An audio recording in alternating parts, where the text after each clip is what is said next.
The Sterling Hotel's private dining room overlooked Lake Michigan, all crystal chandeliers and mahogany panels designed to impress. Through the frosted glass doors, I could see my family gathering for what they'd called the annual Strategic Investment Review, a pretentious name for a meeting where the Prescott family discussed their various business ventures and congratulated themselves on their financial acumen. I'd received the invitation 3 weeks ago, the same generic email sent to all family members. Join us to review the family portfolio and discuss opportunities for the coming year. I'd RSVP'd yes, taken the day off from my consulting work, and driven 2 hours from Indianapolis to Chicago for this. Now my father, Richard Prescott, stood in the doorway wearing a suit that cost more than most people's monthly rent, his hand raised like a traffic cop. "Sarah," he said, using the tone he reserved for explaining things to people he considered intellectually inferior, "I don't think you understand what this meeting is about." "The family portfolio," I said calmly. "Investment strategies. Annual review." "Yes, but this is for family members who've actually contributed something to discuss." He adjusted his cufflinks, a nervous habit that betrayed his discomfort. "You don't have any investments to review." Behind him, I could see my brother Christopher setting up a presentation, his wife Amanda arranging folders at each seat. My sister Victoria was showing my mother something on her tablet, both of them laughing at whatever they were looking at. My Uncle Thomas and Aunt Helen occupied 2 chairs at the head of the table, the family elders presiding over their successful descendants. "I have investments," I said quietly. "Sarah." My mother appeared beside Dad, her Cartier jewelry catching the light. Patricia Prescott had perfected the art of delivering devastating critiques with a sympathetic smile. "We all know about your little consulting business. That's very nice, dear. But this meeting is about substantial holdings. Real investments. Your father has his medical device companies, Christopher has the pharmaceutical ventures, Victoria has her biotech startups. This isn't the venue for discussing a small consulting practice." "I'm not here to discuss my consulting work," I said. "Then what exactly would you contribute to this meeting?" Dad asked. "You live in a rental apartment. You drive a 10-year-old Subaru. You work contracts for mid-sized companies doing what? Efficiency reviews? Process optimization." He said these terms like they were quaint hobbies. "That's not the same as building enterprises worth tens of millions of dollars." Through the glass, Christopher was testing his presentation clicker. He'd always loved presentations, loved the performance aspect of business. He caught sight of me in the doorway and frowned, saying something to Amanda that made her look over. "The invitation said this was for all family members," I pointed out. "It is," Mom said gently. "For family members who've achieved a certain level of success, who have something meaningful to contribute to the discussion. Sarah, you're 34 years old. You have no significant assets, no major investments, no business holdings. You're still living like you're fresh out of college." "I live simply because I choose to," I said. "You live simply because you have to," Dad corrected.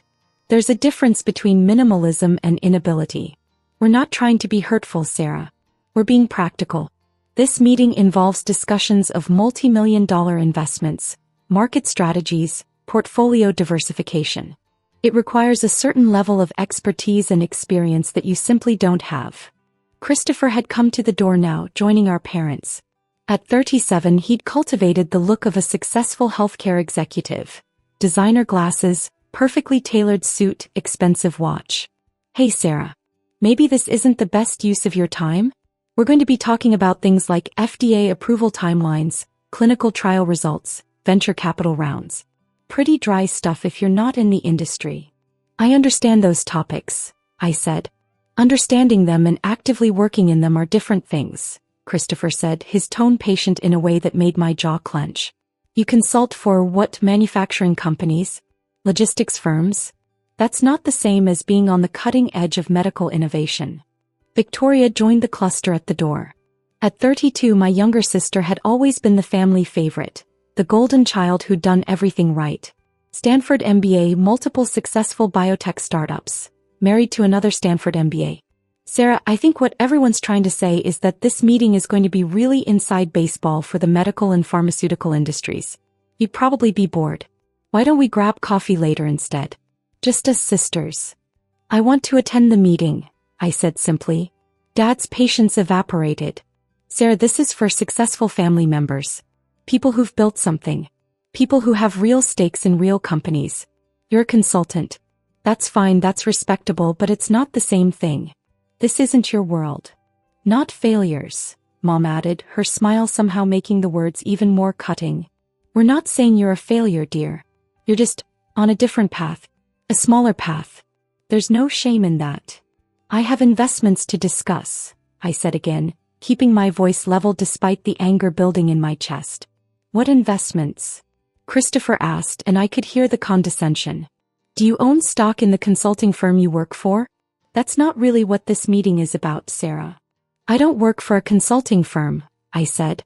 I own one. But that's not what I'm here to discuss. You own a consulting firm? Victoria's eyebrows rose. Since when? 6 years ago. A one-person consulting firm isn't really, Christopher started. 32 employees across 4 states, I interrupted. But like I said, that's not what I'm here to discuss. The family cluster at the door exchanged glances. This was clearly news to them, which shouldn't have been surprising. They'd never asked about my work beyond dismissive assumptions. That's wonderful, dear, Mom said in the tone she used for participation trophies. But this meeting is about medical and pharmaceutical investments specifically. Unless your consulting firm works in that space. It does, I said. Among others. But I'm here to discuss my investment portfolio, not my consulting business. Dad's expression hardened. Sarah, what investment portfolio? You can't seriously expect us to believe you have holdings comparable to. I'm not expecting you to believe anything, I said quietly. I'm telling you I was invited to this meeting. I have investments to discuss and I'd like to participate. This is ridiculous, Dad said, his voice rising. Thomas, Helen, can you please explain to Sarah that this meeting has prerequisites? That you can't just walk in claiming to have investments without any evidence of capability or success. Uncle Thomas appeared in the doorway. At 68 he was the family patriarch, the one who'd built the initial Prescott fortune through medical device patents. Sarah, your father makes a valid point. This meeting involves very substantial sums and very complex strategies. We're talking about portfolio values in the hundreds of millions of dollars. I'm not sure what you think you have to contribute to that discussion. My phone vibrated in my pocket. I ignored it. I'd like to participate, I said once more. No, Dad said flatly. Sarah, I'm sorry, but no. This meeting is for serious investors only. You're welcome to join us for lunch afterward, but the actual portfolio discussion is not appropriate for someone at your level. High level, I repeated. You know what I mean, Dad said, frustration bleeding through. You're not in the same financial league. You rent an apartment for probably $1,200 a month. You drive a car that's nearly ready for the junkyard. You work as a consultant for companies we've never heard of. That's fine, that's your choice, but don't pretend you belong in a room where we're discussing 8-figure investments. My phone vibrated again. Then again. Someone was persistent. I'm going to ask one more time, I said. May I attend this meeting? No, Mom said, her smile gone now. Sarah, you're embarrassing yourself. You're embarrassing us. Please just accept that this isn't for you and leave gracefully. Fine, I said. I turned and walked away from the frosted glass doors, from the mahogany panels, from my family's certainty about who I was and what I was capable of. Behind me, I heard Dad say something to Christopher about delusions, and Mom adding something about always been sensitive. The hotel hallway was empty, decorated with abstract art that cost more than it was worth. I pulled out my phone. 7 missed calls from James Whitmore, my attorney. 3 from Diana Chin, my investment manager. 2 from Margaret Kowalski, my CFO. I called James first. Sarah, he answered immediately, I've been trying to reach you. We have a situation. What kind of situation? Your family's investment meeting. They don't know your Archway Capital, do they? No, I said. We need to tell them. No. Before they say something or make a decision that can't be walked back. What happened? Richard Prescott just sent out an email announcing a major restructuring of Prescott Medical Devices. He's planning to take on significant debt to fund expansion, using the company's existing revenue as collateral. He's presenting this to the family meeting right now as a done deal. I closed my eyes. How much debt? $180 million. The problem is, Archway Capital holds their existing debt, $220 million worth. Under the terms of that debt agreement, taking on additional senior debt without noteholder approval constitutes a default event, which would trigger immediate repayment requirements, I finished. Exactly. If Richard announces this restructuring and you're forced to call the debt, Prescott Medical Devices goes into bankruptcy. Your family loses everything. My phone buzzed with an incoming call. Diana Chin. James, hold on. I switched lines. Diana. Please tell me you're stopping this, Diana said without preamble. Christopher Prescott just sent out a press release announcing a merger between his pharmaceutical company and a European competitor. The merger involves liquidating his preferred shares to fund the deal, preferred shares that Archway Capital owns 70% of. He can't liquidate without majority shareholder approval, I said. I know that. You know that. Christopher apparently doesn't know that. Or he doesn't know Archway Capital is you. Either way, if this goes public, the merger falls apart, his company loses credibility and all shareholders lose money. Including you.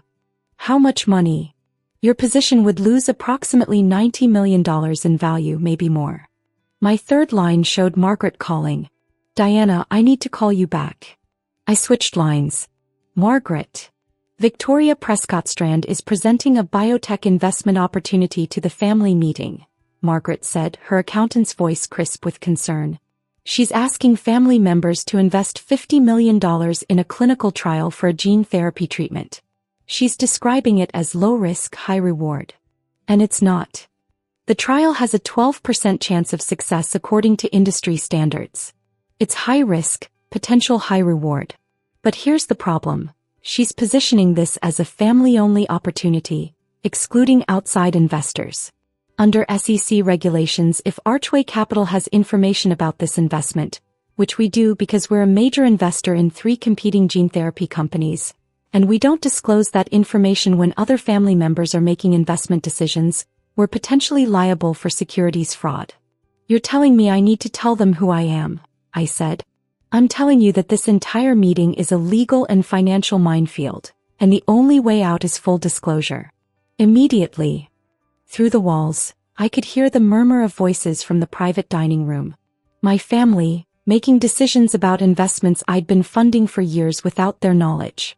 My family who just turned me away from their meeting because I wasn't successful enough to participate. What's the total exposure if I let this all play out? I asked Margaret. Best case, $200 million in losses across your various holdings. Worst case, $340 million in potential legal liability. Plus your entire family loses everything in the bankruptcies and lawsuits that follow. And if I disclose? Then you control the narrative. You stop the worst decisions before they happen. You protect your investments and theirs. But you also have to tell your family that their disappointing failure of a daughter has been their primary investor for the past 8 years. I laughed, the sound harsh in the empty hallway. When you put it that way. Sarah, I know this is personal, but... It's not personal, I interrupted. It's business. Get James and Diana on a conference line. We're going to crash their meeting. I'll arrange it. 5 minutes. 5 minutes. I ended the call and stared at the abstract art on the wall. A Jackson Pollock reproduction, probably, all chaos and color. Appropriate for the moment. My phone rang again. James with Diana and Margaret on the line. Options. I said. We can send a formal letter from Archway Capital to all parties, disclosing your position and the conflicts, James said. That covers us legally but doesn't stop any decisions in progress. We can request an emergency injunction to halt the meeting, Diana offered. But that requires explaining to a judge why the owner of Archway Capital needs to stop her own family's investment meeting. It'll leak to the press within hours. Or you walk in there and tell them yourself, Margaret said. Right now. Before Richard signs the debt agreement, before Christopher issues the press release, before Victoria commits family funds to a bad investment. Through the wall I heard applause. Someone had finished a presentation. How long before Richard's debt announcement? I asked. He's scheduled to present in 15 minutes, James said. Christopher's press release goes out in 30. Victoria's investment pitch is scheduled for 45 minutes from now. So we have 15 minutes before the first domino falls. Yes. I walked back toward the private dining room. Through the frosted glass, I could see Christopher taking a bow, basking in applause for whatever he'd just presented. Victoria was next at the podium, pulling up her presentation. My father saw me first when I opened the door. His expression moved from surprise to irritation. Sarah, I thought we were clear. I need to speak, I said, walking into the room. No. Before Richard presents his restructuring plan. How do you know about? Dad started, then shook his head. It doesn't matter. Sarah, this is a closed meeting. You need to leave. I'm a major investor in Prescott Medical Devices, I said clearly. I have a right to be here. The room went silent. Christopher had frozen mid-bow. Victoria stood at the podium with her mouth slightly open. Mom looked confused. Uncle Thomas frowned deeply. What are you talking about? Dad demanded. Archway Capital holds $220 million in debt obligations from Prescott Medical Devices, I said. The debt agreement includes covenants that restrict taking on additional senior debt without noteholder approval. Your restructuring plan violates those covenants. Dad's face had gone red. That's impossible. Archway Capital is a New York investment fund. You're a consultant in Indianapolis. I'm the sole owner of Archway Capital, I said. I have been for 8 years. That's absurd, Christopher said, finding his voice. Archway Capital manages over $2 billion in assets. You can't possibly. $2.3 billion as of last quarter, I corrected. Across 47 investments in medical technology, pharmaceuticals, biotechnology, and healthcare services. My team includes 12 investment managers, 6 analysts, and 4 attorneys. Our offices are in New York, Boston, and San Francisco. This is insane, Victoria said. You expect us to believe you own a multi-billion-dollar investment fund? I don't expect you to believe anything, I said, pulling out my phone. James, send the verification documents to everyone in this room. Phones started buzzing around the table. People pulled them out, opened emails, began reading. I watched understanding dawn on their faces in stages. Confusion, disbelief, shock, horror.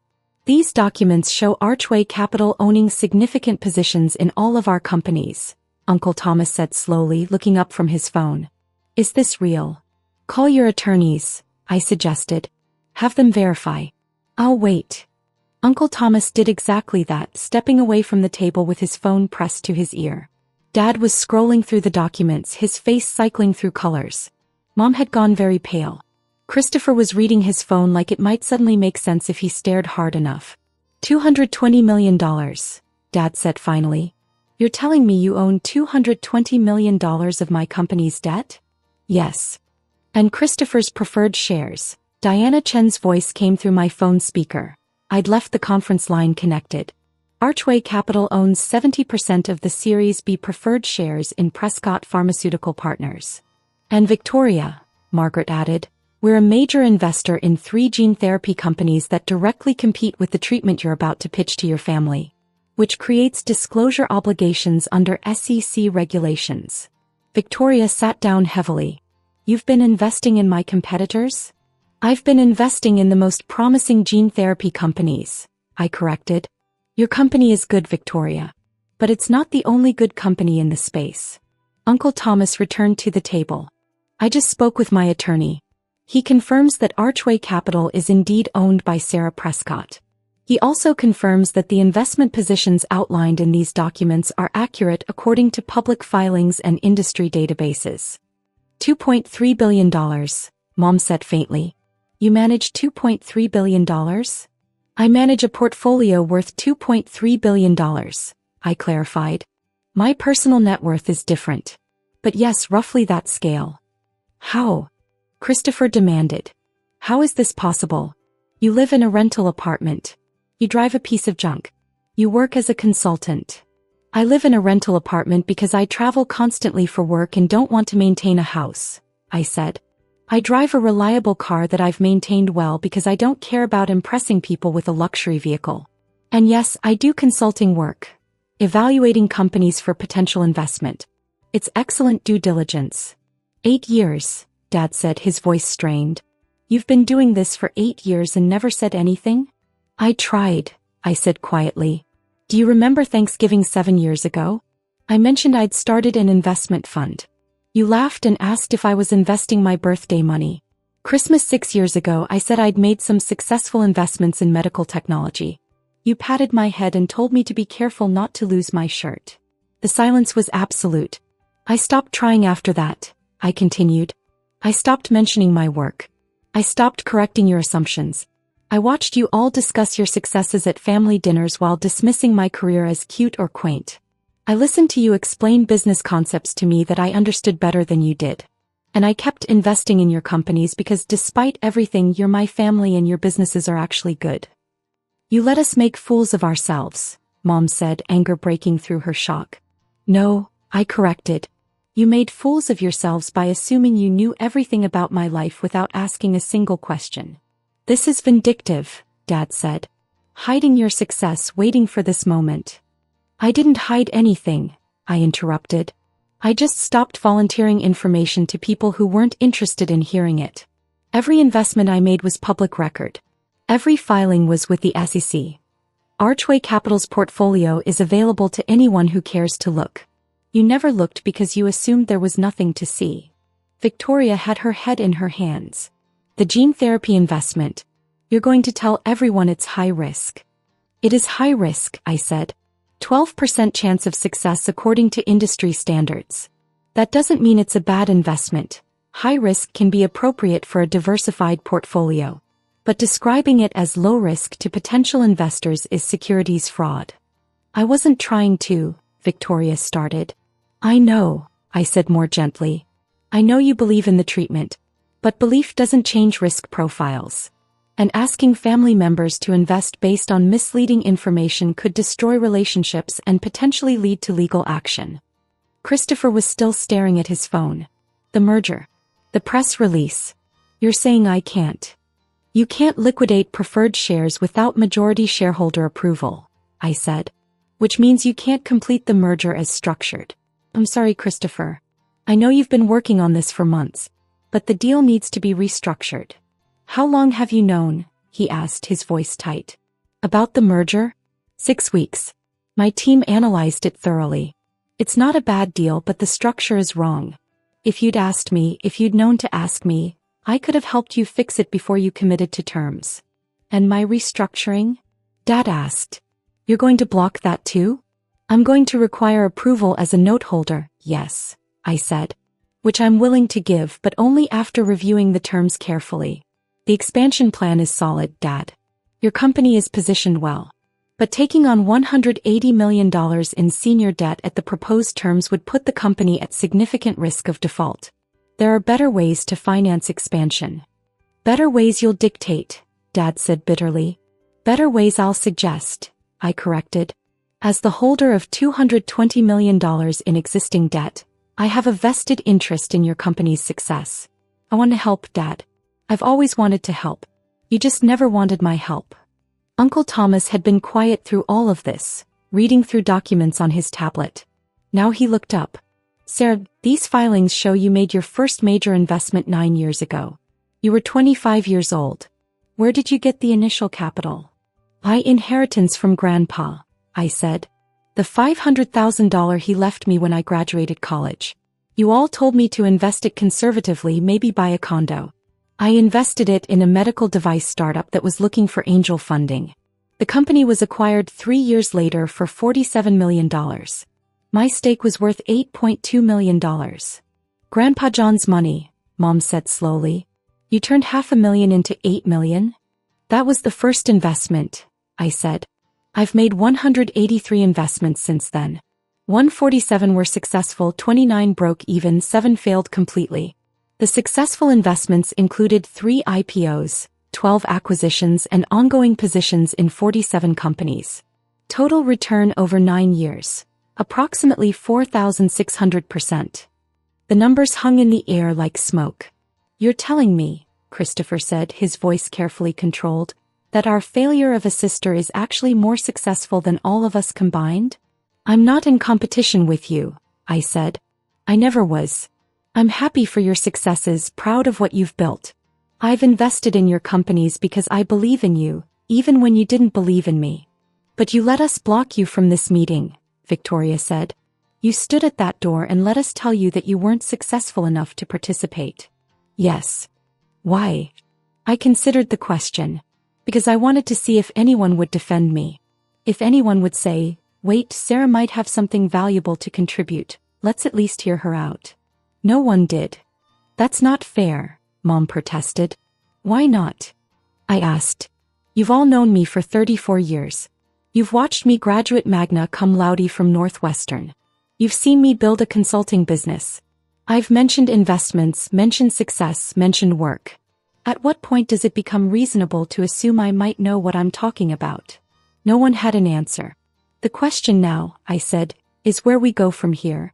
I'm the major investor in most of your companies. I have significant influence over your business decisions. But I don't want to be an adversary. I want to help. Help like you helped today? Dad asked. By humiliating us? I prevented 3 major financial disasters, I said. Your debt restructuring would have triggered a default that could have bankrupted Prescott Medical Devices. Christopher's merger would have collapsed in lawsuits and regulatory problems.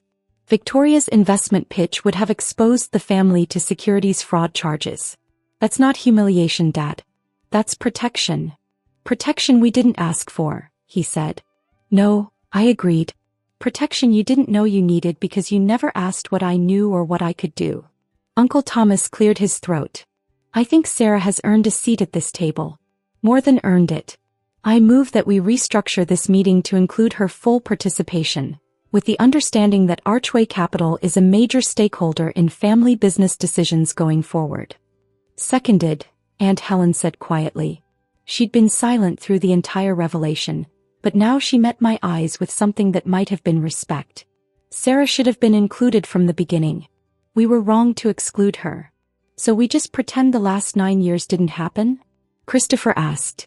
We just accept that our little sister is secretly a billionaire and move on? I'm not a billionaire, I said. My fund manages $2.3 billion, but my personal net worth is substantially less. Around $480 million, depending on current valuations.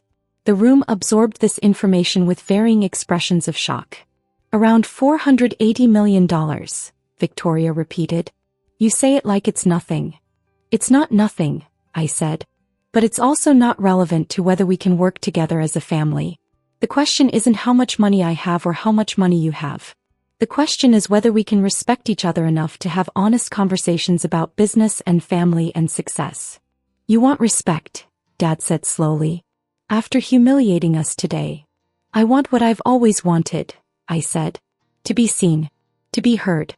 To be treated like someone whose opinion might have value. I don't need you to celebrate my success or apologize for underestimating me. I just need you to acknowledge that I exist as something other than the disappointing daughter who never lived up to her potential. Mom was crying now, silently, her carefully applied makeup beginning to streak. We got it so wrong, she said. All these years we got it so wrong about you. Yes, I said simply. You did. I don't know how to fix this, she said. Neither do I admitted. But maybe we start by having the meeting we should have had in the first place. The one where everyone gets to participate, where everyone's contributions are valued, where we work together instead of competing for who's most successful. You'd still participate? Christopher asked. After what we said to you? You're my family, I said. I'm angry, yes. I'm hurt. But I'm also pragmatic. I have $300 million invested across your various companies. If you all fail, I lose money. If you succeed, we all benefit. So yes, I'll participate. If you'll actually listen. Uncle Thomas stood. Then let's start over. Sarah, would you like to present Archway Capital's portfolio and discuss how our investments intersect? I pulled up my presentation on my tablet.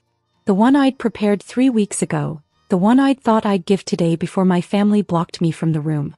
I'd be happy to, I said. For the next 3 hours we worked through the family portfolio with new eyes. I explained the debt covenants on Dad's restructuring and offered alternative financing structures. I walked Christopher through the regulatory requirements for his merger and suggested ways to restructure the deal that protected all shareholders. I provided Victoria with detailed risk analysis on her gene therapy investment and connected her with researchers at competing companies who might be willing to collaborate rather than compete. It wasn't comfortable. There were moments of tension, flashes of anger, periods of uncomfortable silence. But we worked through it, all of us, like a family who'd finally decided to see each other clearly. By the end of the meeting, we'd restructured $400 million in investments, identified $60 million in new opportunities, and prevented 3 major disasters. We'd also scheduled a follow-up meeting for next month, this time with me leading the discussion on portfolio diversification and risk management. As we filed out of the private dining room, Victoria caught my arm. "I'm sorry," she said quietly, "for what I said at the door. For all the times I assumed I knew better than you." "I'm sorry too," I said, "for not trying harder to correct those assumptions." "No," she said firmly. "That's not your responsibility. We should have asked. We should have cared enough to ask." Christopher joined us in the hallway. "The consulting business with 32 employees. Is that real, or did you make that up to make us feel stupid?" "It's real," I said. "Prescott Analysis Group. We specialize in operational efficiency for mid-sized manufacturing and logistics companies. Annual revenue last year was $8.4 million. $8.4 million? He looked stunned. "That's not a small consulting practice." "No," I agreed. "But it's also not what I'm most proud of. The work is good, but it's not my passion. The investments are where I make my impact." "What is your passion?" he asked. I smiled. "Funding medical innovation that helps people. Finding treatments that work. Supporting researchers and companies that are trying to solve real problems. That's why I invested in all of your companies in the first place. You're all doing good work, even if you're also insufferable sometimes." He laughed, the sound surprised. "Fair assessment." Mom and Dad approached together, their earlier confidence replaced with uncertainty. "Sarah," Dad said, then stopped, seeming unsure how to continue. "We owe you an enormous apology," Mom finished. "Not just for today. 4 years of assumptions and dismissals and treating you like you were less than you are." "Yes," I said. "You do." "I don't know if we can fix this," Dad said. "I don't know if you can forgive us." "I don't know either," I said honestly. "But I know we can try. That's what families do, right? We mess up and we hurt each other and we try to do better."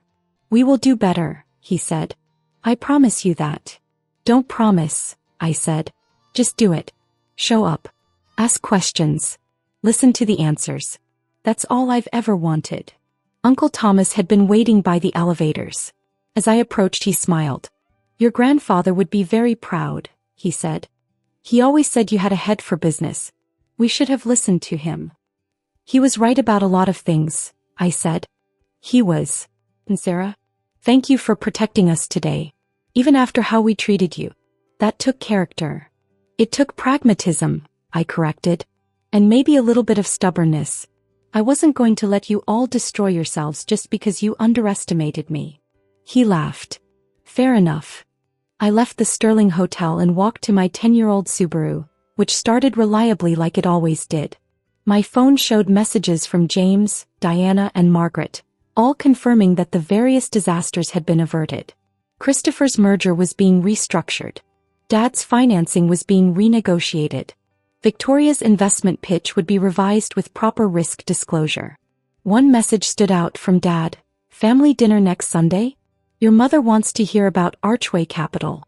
Really hear about it this time. Will you come?" I stared at the message for a long moment. Then I typed back, "I'll be there."